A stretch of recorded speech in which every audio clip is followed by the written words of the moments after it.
Listen up. I have things to say about that. Whose smoke detector is broken, by the way? Shabazz. Hey.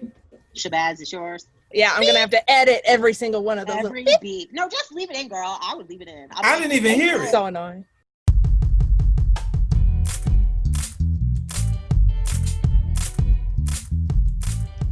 Welcome to Off Color, a podcast where we keep it real about race and other uncomfortable topics. I'm your host, Rebecca Henderson, aka the Tan Tigress. And I'm her sidekick, Janice Matsko, your producer and editor. Let's get this party started. This episode is part 1 of a discussion about America's favorite pastime, guns. First up, we have 3 guests here to talk about their unique experiences with gun ownership.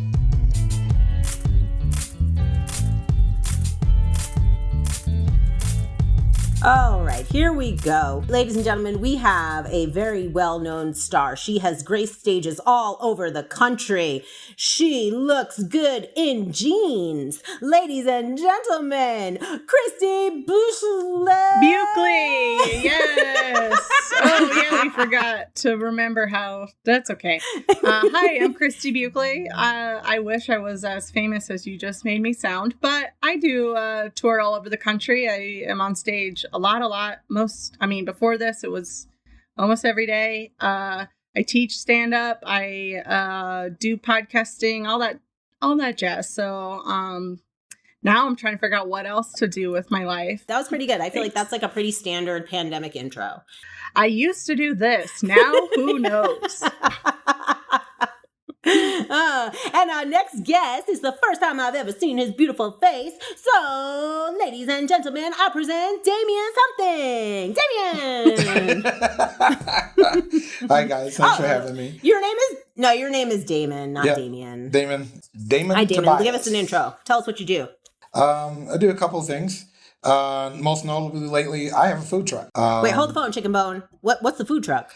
New Orleans food. Po' boys. You're burying the lead. First of all, I will not go out to eat, but I will eat takeout. So, that is a good news for me. Yes, because, we won't go in no restaurant or anything. Oh, yeah. But... Come find me. Get your shrimp and your catfish. And... All right. I'm with it. And, this is the first time on the podcast. But I'm so excited because there's so much to unpack on this particular topic. So... Yeah, there is. Yeah, there is. All right. And the location of that food truck. Yeah. It's on wheels. It moves around. Okay. You should come on Tuesdays. We have a food truck Tuesdays in my neighborhood, Central Park. Oh, okay. It used to be named after a Klansman. Now it's named after a nothing. Anyway. Okay. So we will see you on Tuesday, hopefully, maybe for one of our Food Truck Tuesdays. That's good. All right. And then our final guest of this particular project, this man is somebody I know not very well, but what I do know, I love. Ladies and gentlemen, welcome Shabazz! Hey, everybody. Like the sister said, Brother Shabazz, I'm into youth development, Tai Chi, and tutoring. So... I teach traditional Yang style Tai Chi as well as practice it. And I'm a member of the Taoist Tai Chi Society, and I've been blessed to be able to teach their form also. So I know 2 forms, but only one am I free to teach outside of the society. Well, I didn't think I could get surprised today, but I just did. All right. So we're going to hop in. You guys are also probably like, what are we talking about today? Well, kids, we're going to talk about America's favorite pastime, guns.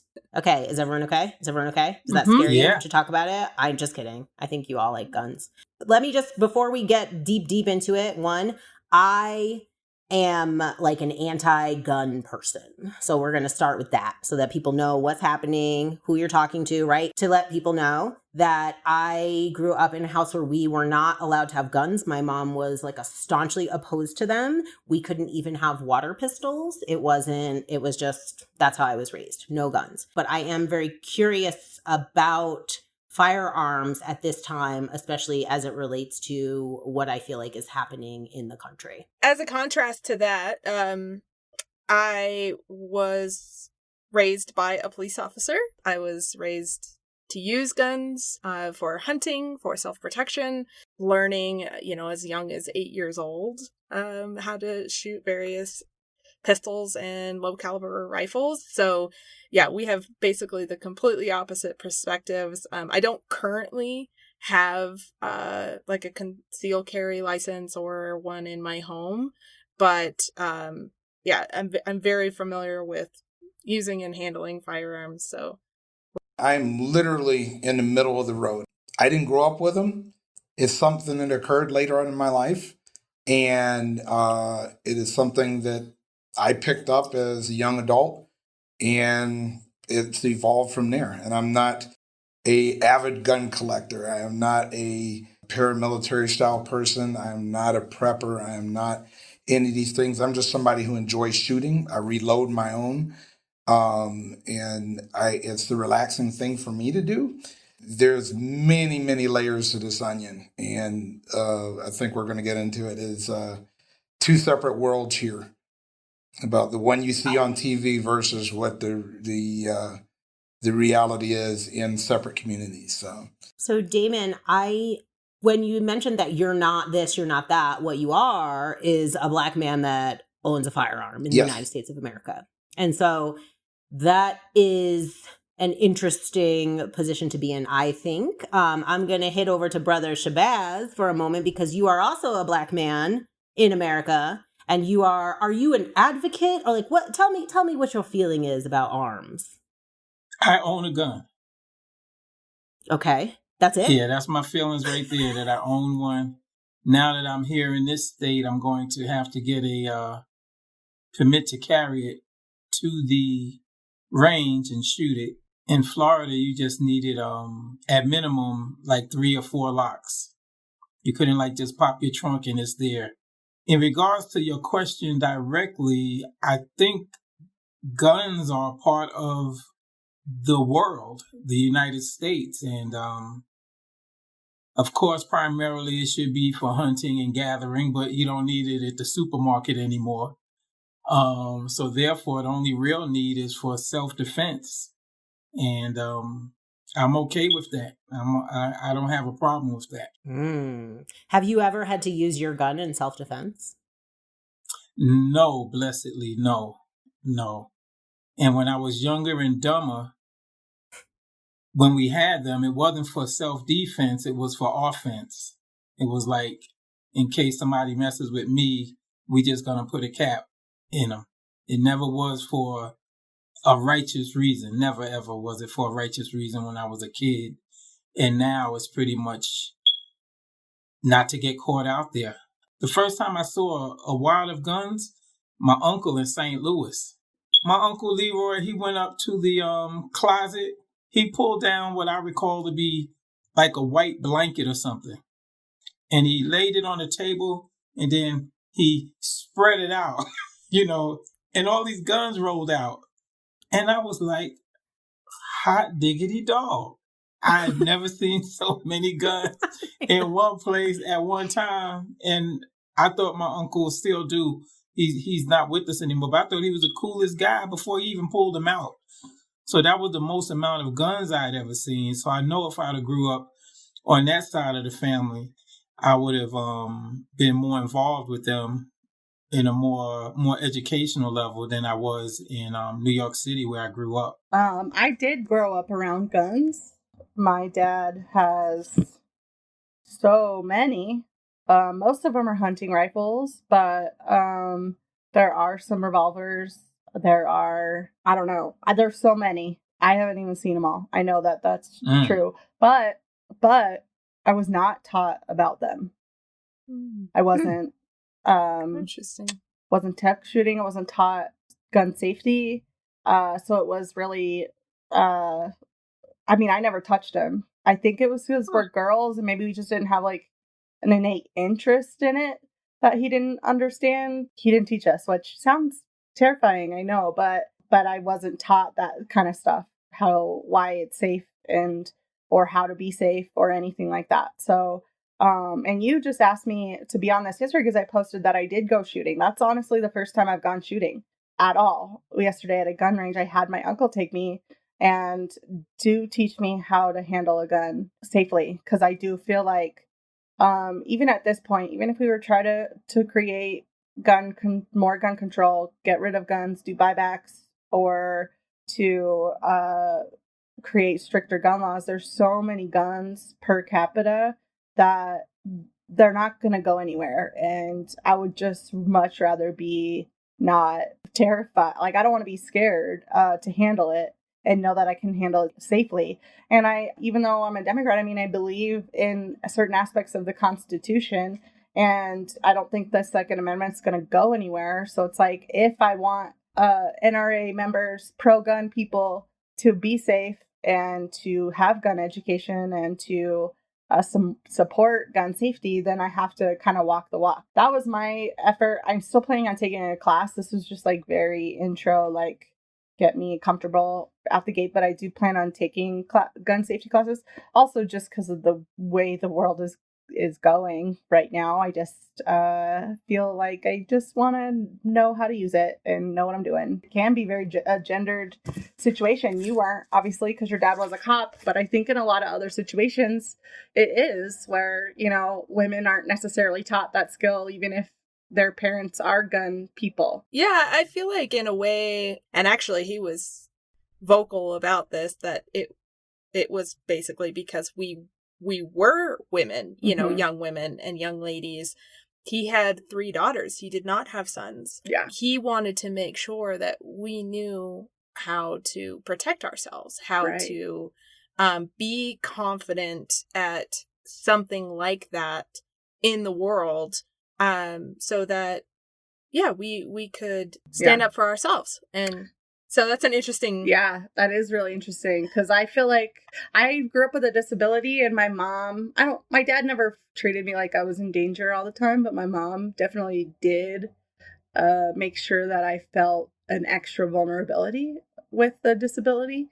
But it was all about being like hyper vigilant and not putting yourself in bad situations. There was no self-defense aspect of it. Do you wish now that, I mean, I think that's sort of answered by you doing it, but do you feel like you'd feel differently at this time if you had grown up with that? I don't think so. I think that at this point, again, there's so many guns in this country that it's just like, it's like we're beyond the tipping point. It's just like coronavirus. Like it's out there. It's not, we're not gonna be able to contain the guns in this country that are here legally or illegally. I mean, I would personally rather probably just die than have to kill somebody in my own self-defense. I just want to not feel scared just because a gun is in the room, basically. That's how I feel. So it's more about just keeping a cool head, because I do think most gun crime and stuff, like, it is because these people do have guns, but they've never been like trained on it, and then a situation gets crazy and they start pulling a trigger and it's not thought out, you know. Like, I do feel like gun safety should be taught at the like primary school level because of how many guns there are in the country. If this is going to be part of our culture and we're not going to get rid of it like the other countries where they, you know, don't have guns and it's very hard. They don't have a lot of gun violence either. But if we're going to keep this freedom, we have a responsibility to be educated about it. No, but when you mentioned that, you know, the gun crime and things happening, you know, in Denver, we've had, I don't even know, like 14 murders or something, 14 kids shot in the past. Yes. Mm-hmm. Okay. But why is it a different conversation? Because wait, what do you mean? What's a conversation? To someone who is a gun advocate or a Second Amendment advocate, yes, they are considered different conversations. But to the layman who is not involved in those communities where they're having these conversations, what makes those things different? It wouldn't have to be a gun. If they had bows and arrows, they would settle their disputes that way to bring about the death of their opponent. If they just had rocks and sticks, they would throw rocks and sticks. Yeah, that's a totally different conversation. There's no guns in England. Guess what their primary crime is? Stabbing. The police flees people for knives. The mortality rate of stabbing is much lower, I think, though, than... That's what I was going to say. Because the gun is a high efficiency tool for killing. Yeah. That's the only I mean, reason. I definitely think It's people will kill designed each for other. If they want to kill each other, they'll kill each other. I totally agree. I don't think getting rid of the gun is going to solve that. Right, I do think that there is an extra step in the fact that even the fact that actually stabbing somebody is Personal. It's personal. Very It's much more personal. personal. You have to be Very much personal. closer to the person that you are going to feel harm. it. Yeah. And you're not Yeah. going to stab somebody just because a situation gets hot. Like you Right. accidentally pull a trigger, you're not going to do that with a knife. And that's what I was going to say, that, you don't have a situation usually with a knife where there's an altercation between two people and then you somehow accidentally stab a 14-year-old kid that's down the street. Right. That's part of Right. what's happening with the guns is like it's personal between these two people and they start Right. shooting at each other, and then it's the kid next door sleeping in his bed or that's outside on the street watching what's going on that gets caught in the crossfire that has nothing to do with that. That doesn't necessarily happen with stabbing violence. And now that point is a good segue into gun control, because like, why do you have a gun that can kill a rhinoceros and you live in a bird cage? It's So I agree with you. I wanted to bring it up because it's something that pops up all the time, and then they're being like, well, and sometimes too, let's be real, some of those kids are registered gun owners, like In the media, this gun thing is presented as like a nice boxed up solid problem. And it's really interesting. Everybody thinks there's gun culture and then there's everybody else. There's these different cultural aspects inside of what you would call that community. There have been times I've gone to shoot and I've not felt comfortable because the people there at the range were not comfortable with me being there. Wow. And that's like, most people are like, well, why? No, you got a gun, you're gun people, yeah. No, it's not. It's not homogenous that way.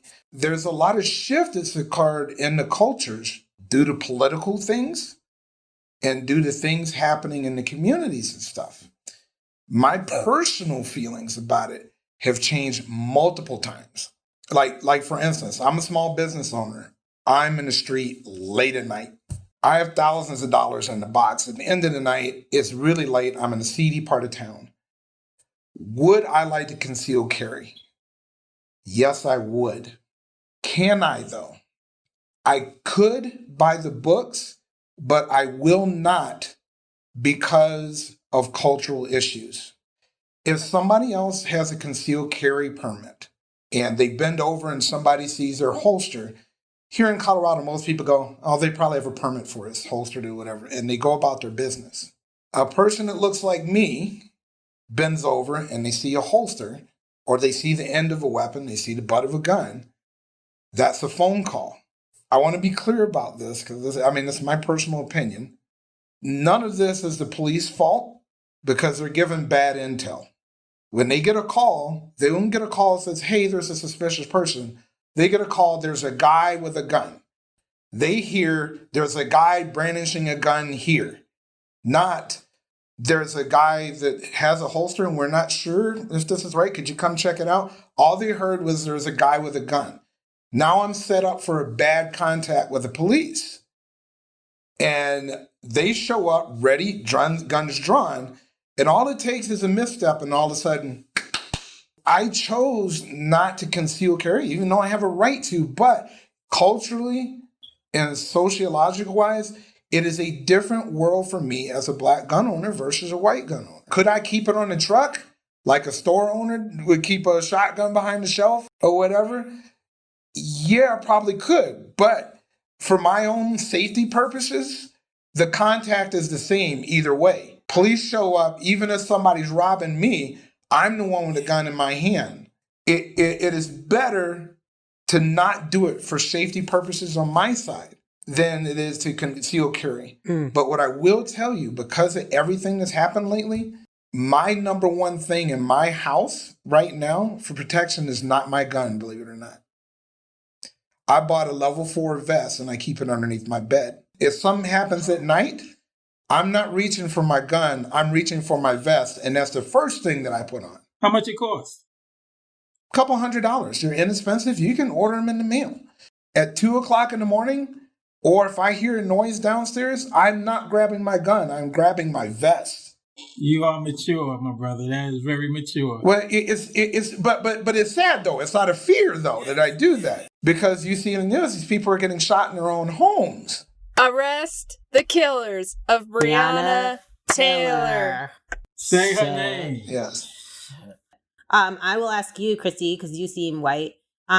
Is there I am. like, how do you, I'm just wondering, like, how do you feel hearing that it's so different for like a black gun owner versus a white gun owner? Like, what's your reaction to that as someone who just...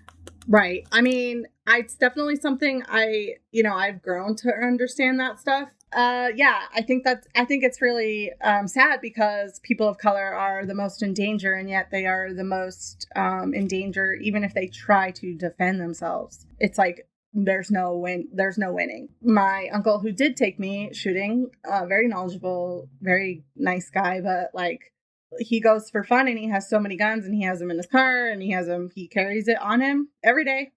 My dad also has a concealed carry every day, and they don't think twice. And then they also are like, white privilege isn't real. So I'm just like, okay, it's just another example of that. It's a privilege to be able to carry a gun and not have to be afraid to carry a gun and be afraid to not carry a gun. Shabazz, do you feel like having a gun at this time in your life, in this time and place, like, do you feel in danger for having it? Like, do you share any of what Damon feels around, getting caught out there? I'm going to be honest. I never had that mature of a thought until Damon said it. Off color out here, changing lives, y'all. Yeah, never had that thought. But then Christy saves me, because we're damned if we do and damned if we don't. Yeah. Here's another level for you to unpack. Talk to me. Who is the two largest, fastest growing groups of gun owners right now? Black women. Is that one? Black community men and women are buying guns at an accelerated pace right now and getting trained. Oh, I did. I read about that, that the National African American Gun Owners Association, I want to say it, they were registering 2,000 members a day. Normally, they would only do 2,000 in a year. Wow. And that goes back to not even feeling comfortable inside the culture in other places. Like me, I love to shoot. I love my guns, but I do not feel comfortable in the NRA. So you're not a member of the NRA? I am not a member of the NRA. Christy, are you a member of the NRA? No. Is your family? Yes, they are. Shabazz, is your family or anyone? I don't know anybody in my family with a gun that's a member of the NRA. I'm just curious, because that's part of what sparked this conversation, is the trouble that the NRA is in. Do you know who the second group is, the fastest growing group of gun owners are right now? No. Trump supporters. No, I don't know. The gay and lesbian community. There's also gay and lesbian shooting clubs that are coming into existence and making it a comfortable place to come shoot, an all-inclusive place to come shoot and welcome. And so the subcultures are changing. It used to be, woo, we got guns, to, no, this is a safe place to shoot. You're allowed to shoot with us. We're not going to judge you. We're not going to judge you by your political views or automatically put you into a political group just because you're out here shooting. Well, and I also think that can be really powerful in a positive way of changing misconceptions about people. Because I think that if you were to ask members of my family, or just, I don't know, some of the NRA members, they're like, yeah, most of the people of color in the cities. I mean, somebody said it on my post last night. Somebody said most gun violence happens with illegal guns in minority populations. With registering and being a part of like that, it's almost like, tell me I'm doing it wrong now. Tell me I'm doing it illegally, Right, because any of those people that they are talking about, these like minority people of color populations that are causing all of this gun violence or gun deaths, supposedly, is that, until they actually commit a crime, they basically have the same rights to possess that firearm as any other citizen in the United States. Legally. They can go buy a gun legally, and it doesn't have to be an illegally acquired gun for them to have one.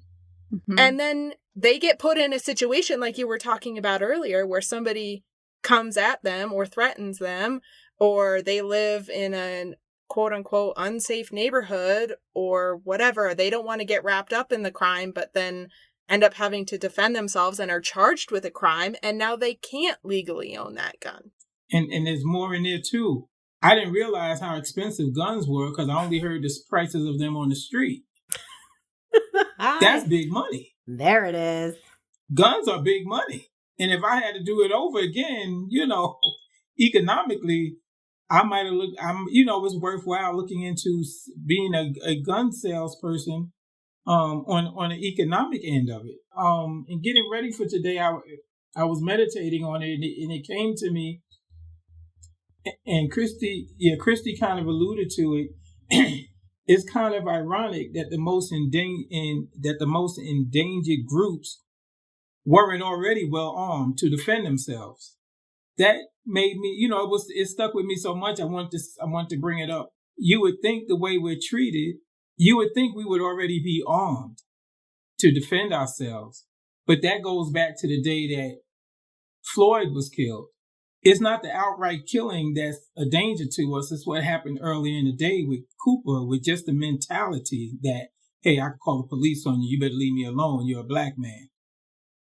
That's what we're usually up against. The phone is a gun. You right. And you can't shoot that. You can't defend against that. And I think that's why so many of us have been unarmed. It's not the Klan coming at you. It's a mentality that's coming at you. I'm a veteran, right? I served for 10 years. Marines? Not Jarhead. Come on now. No, no Army. But I can tell you one of the things I was really hurt by with everything that's been happening in the news is, you serve next to people and they're your brothers and stuff, right? It doesn't matter who they are or what they are. You'll die for them. You make lifelong friends and stuff like that. And, there's a lot of patriotism there. And there's a lot of even if nobody wants to live up to these ideals, we're going to live up to these ideals. You know what I mean? Of what our country's supposed to mean, yada, yada, yada. What's really hurtful is watching, I call them fake patriots. These guys threw a fit because their city was closed down for a week. And they pulled out their guns and marched into a state capitol and demanded that they open the state back. Now, this was because they couldn't go to Wendy's for a week or two. They spit all this great talk and stuff about rights as citizens and patriotism and standing up against the government and stuff. But one of their fellow citizens gets killed, unarmed, and they're nowhere to be seen. And those aren't people standing up for rights. Those are people rioting and agitating. Yeah. Yeah. I still can't believe every time I talk about the protests with my family, they don't use that word at all. They say the riots. And it's like... And that's what the media let get away. They let the focus get away from the righteous protests to the knuckleheads. Because even that first day I was out there, some went from protesting to damaging cars on the state capitol lot. I was so far back, my dumb behind thought those were state trooper cars they were destroying. Mm-hmm. And as the crowd dispersed, it looked like a regular civilian car. And I was like, what the hell? It was a state representative's car, actually, one who was co-sponsoring the bill with Leslie Herod for SB 17. And it was like, what's going to happen? Spray painted the statue out front, not the Civil War statue. Right. And my immediate reaction when I found out that someone in the middle of the night came and toppled over the statue as opposed to in the middle of the light of day like a true protester would, because you're so upset by how the government is treating you. I was thinking that was a disservice and they should have knocked that down at 12 in the afternoon instead of 12 at midnight, because it took away from the righteousness of the struggle. I mean, I tell them, I saw it firsthand. I was there. I actually live in the city. You live in the suburbs. You're watching Fox News. And I'm like, I'm telling you, 98% of that was peaceful protests, was the way that you say it wants to do. And if you are going to let the other 2% distract from that and taint the whole thing, then you're missing the point. And there's nothing I'm going to do to change your perspective on this. If the violence is the only way to get the attention, then that violence is what's going to continue. But it's also valuing property over people. It's like, I don't know what I would do if I were the mayor, but I feel like being who I am now, I would be like, you know what? We can fix these windows, but what we need to do right now is like, people need to scream and yell. And I feel that way. Like, I wasn't going to do it, but I don't know. Maybe I missed it if he did say something, but I do think Polis kept bit his tongue on it. Nobody really said like, how dare you? It was like, I think there was a big, yeah, but they didn't have to say how dare you. Yeah. They didn't have to say, how dare you? They're shooting people in the face, dude, like with tear gas. Like, I watched them. Everybody supported everything in the beginning, the first couple of hours, first couple of days. But when the looters came out and started doing their thing, because if it bleeds, it leads, that's where the attention went to. And then you get the automatic response from leadership. So they were supporting us protesting. The looters, so-called rioters, they took away from a righteous thing, and it was forever lost. It was lost, and I don't think it was lost. I don't think it was lost. No, there is such a thing as righteous anger, though, right? Yeah, there is such a thing as righteous anger, there is a such thing as righteous anger. But a lot of the folks who came out there are brand new patriots, but it's the same old media. And I've seen this since 92 with the media. First, they followed a righteous indignation, and then those in the community, as always, take advantage of situations. And now that becomes the news of the day. And the real struggle is lost. And that's why we shouldn't be fighting our struggles only in the streets.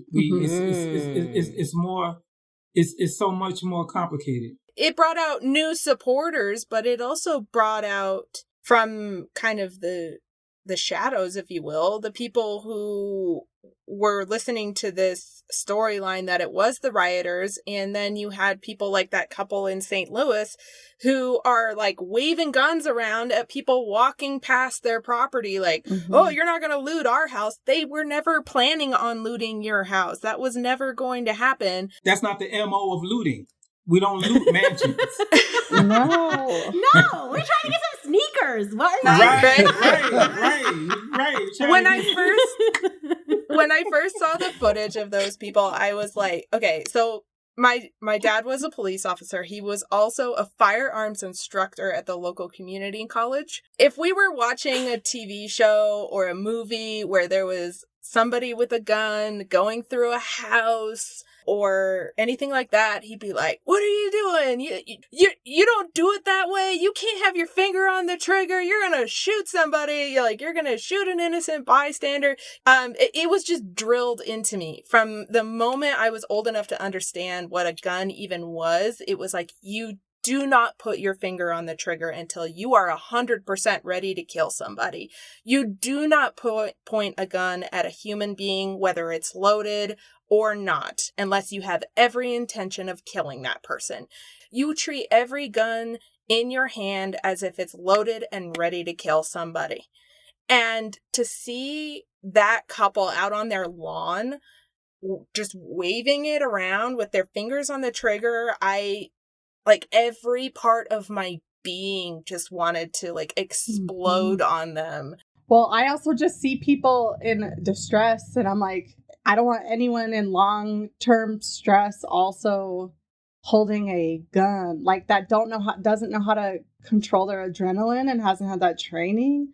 I'm like, man, just even the wild eyes, you're like, no, you're not in the right. Your adrenaline's too high. You don't even know what is happening. And I do think that's why a lot of crimes happen. They don't know, don't point it at somebody. They don't know, don't keep it. And even if you do know, the other day when I went shooting, I knew, don't put your finger on the trigger. And yet I still kept putting, my uncle's like, no, stop. Every time, no, stop. You have a bad habit. Don't. Unless you literally practice, you will fuck it up. I'm doing a podcast with my mom right now, which we are talking about this NRA stuff tomorrow, and I'm not allowed to cuss. That's the rules. Swear jar. I wanted to share with you guys something happened. A lot of police come and eat at my truck. I'll get 12 to 15 squad cars at one time. And they'll come and eat. And while this was going on, they've been up all night. And they look like bags of wet dog shit when they came out there. It was really strange for me because at the same time where I was angry and I was hurt, there's a really big human side to this, because if you served in anything, you've been on the other side of that. And, I asked these guys, are you guys okay? And their take on it was really surprising to me. I thought they would be angry, because they would be like, look, these people are out here making us work, making us do this to protect property. Yes, people are going to get hurt. There's no need for people to get hurt. Everybody needs to go home. And that's not what I heard. What I heard was, this is what we have to do. We have to let them vent their anger. We have to stand there and let them see us, because it wasn't someone else that did this. It was one of us in a uniform, and they trusted us. And we have to be there for them to heal, for them to vent that anger. I have Black police officers, white police officers, Asian police officers, Hispanic police officers, a lot of female police officers out there on the riot line. And they're like getting ready to go for their shift for the night, and they just want to get something good to eat before they went out. And they're like, we'll do it as long as they're out there. Yeah, the male chauvinist in me came out, I think the end of the first week. I went back out there to check stuff out. And I say male chauvinist because it was a female officer. She was about yay high, must have weighed 100 pounds wet. And she's standing there in riot gear. And, I just wanted to take her away from the scene because it was so... and I have... Yes, you was going to say? I was going to say, no, you felt humanity there, though. Yeah, you know what I mean? yeah. You were feeling like, I want to protect this person because this seems like a bad situation. No, I saw the humanity in her and her vulnerability. And I was reminded of the officers in my family. And I even called one and said, try and make it home even safer now. And from knowing officers in my family, I know they're human. And they put on a uniform versus some who may act like their uniform is their skin. You want that in a soldier. I don't want that in the officer. In your community. In my community, yeah. Because I remember when we went back to New York just after 9/11, that was the first time I saw a soldier in full gear standing by the train. That blew my mind. That's when it became real. It wasn't the missing towers in the skyline. It was seeing that soldier in full regalia. When because I was in the Bay Area at that time. And so that first morning going over the Bay Bridge, we had tanks and soldiers and all of these people guarding the bridge. And I mentioned that because, it's the same thing. You feel like, whoa, like this is real. This is scary. And I feel like our police officers now look like those soldiers. Like I'm afraid of the police. Like I'm afraid. And that's when it happened. Right. And that's when it happened. That was the largest jump. Because first it was the Glock with the police down in Florida with the drug enforcement. They got the first set of heavy arms, but that was a big jump after 9/11, and it's gotten worse and worse and worse. Or I should say more militarized as we've gone along, and it's real easy not to look at them anymore as the neighborhood police officer. So I was reminded of the humanity of these folks in the uniform, and I recognized that they're the front line, but they're not the captains and the generals that promote all of this stuff that's going on. And sometimes I have empathy for them because I know their tools that are put between us and the ones we're trying to get to make the change. And I'm split over the story I saw the other day. I saw, along the lines of gun rights and stuff. These brothers showing up in the group, all armed now. Have you seen these guys? They call them the Not Fucking Around Coalition. Yeah. Mm-hmm. Now, I'm real and split on this. I'm heartened to see people of color, exercising their rights and being safe about it, not rioting, not, you know what I'm saying, being organized like these fake patriots are, But at the same time, that reaction you described that you saw, all of those soldiers in New York and stuff, I don't want people to see Black gun owners in that same paramilitary light like you do these fringe groups. Because in the Second Amendment, it says a well-regulated militia, right? So in their minds, they need to be organized. They need to be militia, military style in order to protect their rights even more. Because if you're going to split hairs about that amendment, then the main argument that I've seen is that it's, okay, a well-regulated militia. All right, then we'll be well-regulated. But here's the catch, though. I think the part that's missing nowadays are the redcoats or the British. That's who we were supposed to be ready to deal with. No, because the Constitution was written to protect citizens' rights from the government, not from the king, not from potential invaders. It was from the people's own government. Why do we have to defend ourselves? Why do we need a militia nowadays? Who is the one that we are getting ready for? The government. The government. In this society, if I have trouble, I am not supposed to have to call NFAC. I'm not supposed to have to call them. I'm not supposed to have to call the NRA. I'm supposed to be able to get on my phone and say, hey, I need help, and they come and help. No, but what if you call the police? What if you call the police and they say, we heard through the grapevine that you've been talking crap about the government. So guess what? You're going to have to go deal with that all on your own. I need badge and number because I am of the people. I am the government. Yeah. Well, and then you go up the line and then the government says, that's just fine. Yeah. Well, I also look at this, though. It's like, you can have a well-organized militia as much as you want. You ain't gonna you don't have more firepower than the government. That's never gonna happen. Right. That ain't real. Right. You're gonna fight a tyrannical government that is one of the most well-financed and technologically advanced fighting powers in the world, and you're gonna fight them with an AK. Wait, here, let me sell it to you, though. Let me sell it to you, and this is real sobering. Yeah. I want you guys to remember, we have been fighting a war for 15 years, against a bunch of goat herders with rifles from 1938, with all the advanced firepower in the world, and we were still taking losses to these people. So are you telling us to get armed, to get ready? Because that's what I'm hearing. No, he ain't saying that. But what I did hear, it reminds me of my position that one of the reasons the United States so-called government is so paranoid is they know how they got here. The United States took out the most powerful group on the planet at the time. And I learned that story from Malcolm talking about them 13 scrawny little colonies.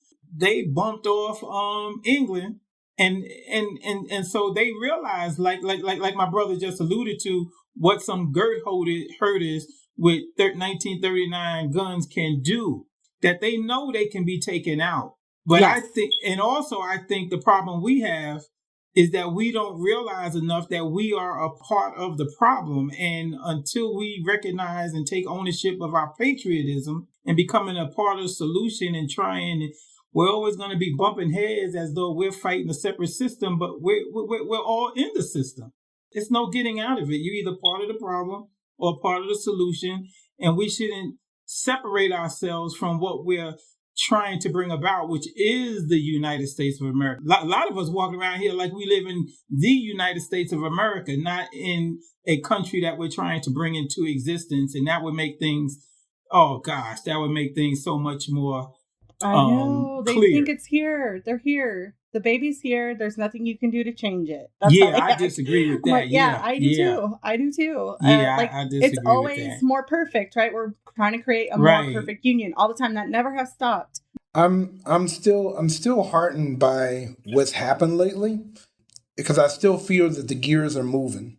For a long time as a young adult, I just thought everything was just the way it is, and that none of this is changing right now. I wasn't alive for like the civil rights movement, but I wasn't there to see the movement at the time. I was. And so this is the first time to see, You're for so me, old. to Yes. see the movement and stuff happening. That was the problem then, and that's the problem today. Guess what two things were born at the same time? The so-called civil rights movement and TV. They both come up at the same time. Mm-hmm. And even with newspapers, if it bleeds, it leads. Well, now if you have moving pictures of the bleeding, it's even better. We don't know Malcolm X because he was because he left the nation or was forced out the nation in the end. We know Malcolm X in the Nation of Islam because of the show Hate, the hate that hate produced. That's how we know Malcolm X. We know Malcolm X because of the way he died, not because of the way he lived. We know Dr. King because of the way he was shot in the end, not the way he spoke in D.C. And also in 1968 is when you have the news, like the news used to be publicly funded, so everybody had the same amount of money. And it became privately funded, so they went more towards ratings rather than just reporting the facts. And that's really where the media has gotten off track completely. And also the 24-hour news cycle, they have to fill that time, so they're looking for shit like to agitate. So nowadays we have to turn off the news. Yeah. Because you like the sister said, you can have it 24 hours.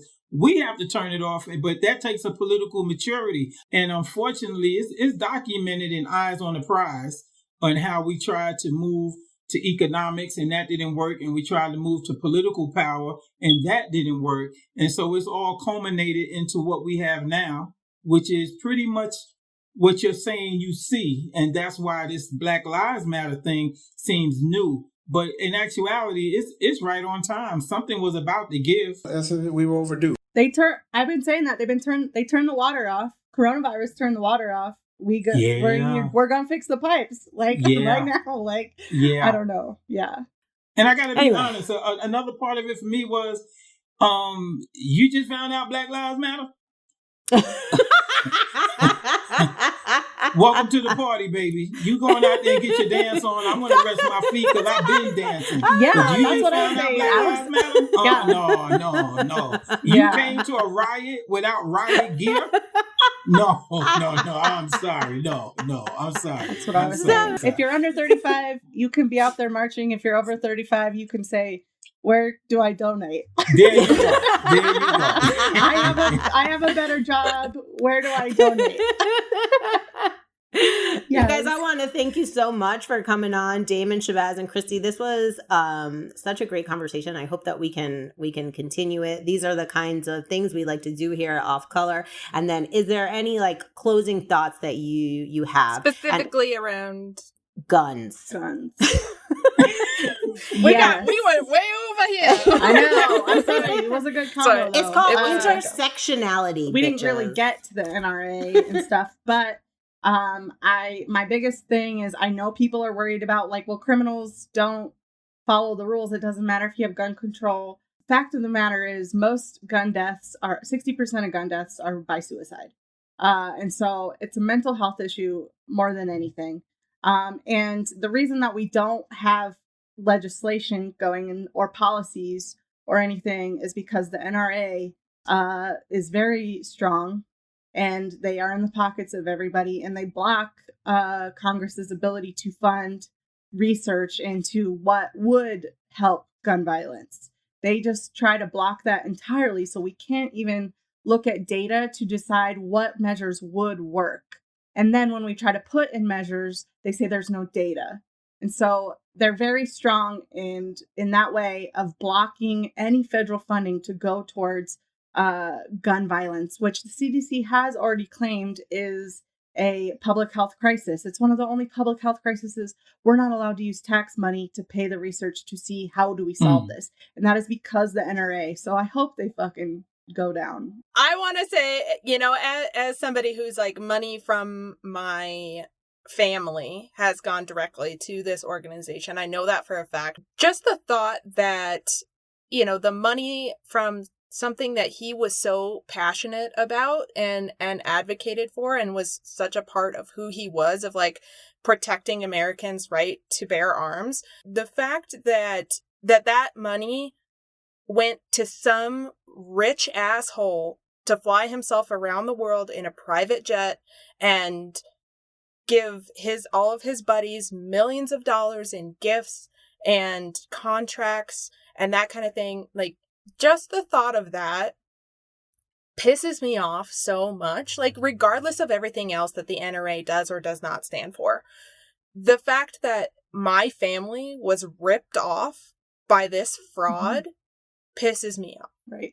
Because I think that most NRA members, they are like, they're in it for the purity of the right to bear arms. And, a lot of them are there to protect the Constitution and what they believe in. And that's just not what the NRA is doing with their money. And it's on both sides. You can put money in the pockets of Democrats and Republicans. They all take that money from the NRA to not vote to help research gun violence and create solutions. I would like to see them continue to evolve, because just like parts of our government, I think the NRA no longer represents your average American. And once you no longer represent the average American, then where's your power? Where's your righteousness in your cause or anything? I would love to see the rest of the gun community continue to evolve, continue to change, to continue to be more inclusive and finding solutions to problems and everything, and be everything that the NRA promised that they should have been. That was real mature, Damon. You sure you wasn't around doing this? So civil rights movement. We need Damon to run for office. Yeah, that was real mature. Hoping they continue to evolve. That I learned that expression as I hope your worldview continues to expand. Yes, they are too politically powerful, and they are keeping us from making things better. Like Christie pointed out, we live in a society that's based on death and destruction. And we've got to do better at our focus on life. You can't be anti-abortion but pro-death penalty. You can't want to take care of the babies in elementary school, and then when they get to high school, you're not teaching them anything. NRA seems to reflect that contradiction, and it's only gonna change with evolution, so that we can get these studies out there, like Christie said. Because I never even thought about the suicides. That would go far to the mental health checkup before you get your gun. Mm-hmm. But... Yeah. Well, like you were saying, we're around the culture of like death and violence. That's you're promoting this idea that in order to preserve my life, I have to take somebody else's potentially. Right, because why does a gun have to look so sexy? Right. Like a sexy sells it just like everything else. It sells it. Yeah. The marvels of engineering. Yeah. But I appreciate the opportunity to be here, and I hope you'll call me back. Of course, Shabazz. That was fantastic. And then I just wanted to give a quick shout out actually to Christie, because I listened to the first episode of your new podcast that you're doing with your mom. I'm sorry, what's the name of it? Yeah, it's called And the Truth. And the Truth. It's kind of this idea. My mom is a Trump supporter, Republican. I am not. And we are trying to get to the truth. I'm really making her look at the media and question its validity, really is the whole point. And we're doing it between now and November 3rd, and maybe we'll do one the week after the election. And it is my not so covert attempt to get her to not vote for Trump, but she just wants her opinion to be heard, and I just want her to turn off Fox News and look at different sources. So if I didn't talk to my family, I wouldn't talk to any Republicans hardly at all. Wow. So at your table, at the table with your family, that's where it's happening the most for a lot of us in my generation, I think. And don't get me wrong, I can still have to be sensitive to those things. I travel all over the country. I'm up in Wyoming. I'm up in Northern California. I'm down in Arizona. I do have to do comedy for Republicans, but I'm not sitting there talking politics with them. And the only people I get stuck on are with my family. Yeah. So, Each of us has to do our part to, We're all doing change something one mind at a time. help them expand their Worldview. their worldview, like you said. So, Oh my! All right, y'all. All right, Peace. I love it. All right, peace. We'll talk to you guys soon. If you ever want to come back, let me know. Shabazz, I'm happy to have you on. I'm also going to be happy to have you on. I'm letting you know right now. I'll be happy to. Okay, that'll be great. Because we're going to do some live stuff too, just if people are comfortable with live.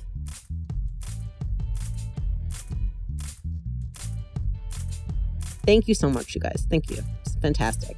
And a reminder, check back next week for part 2. It's going to be part 2. Off Color is a Tan Tigress production. Like us on Facebook, follow us on Twitter, and give me some money on my Patreon. Tan Tigress. And I didn't get to do my final thought, and my final thought is always the worst one, because I'm like, fuck the Constitution, it's a white supremacist document! And that is all I have to say about that.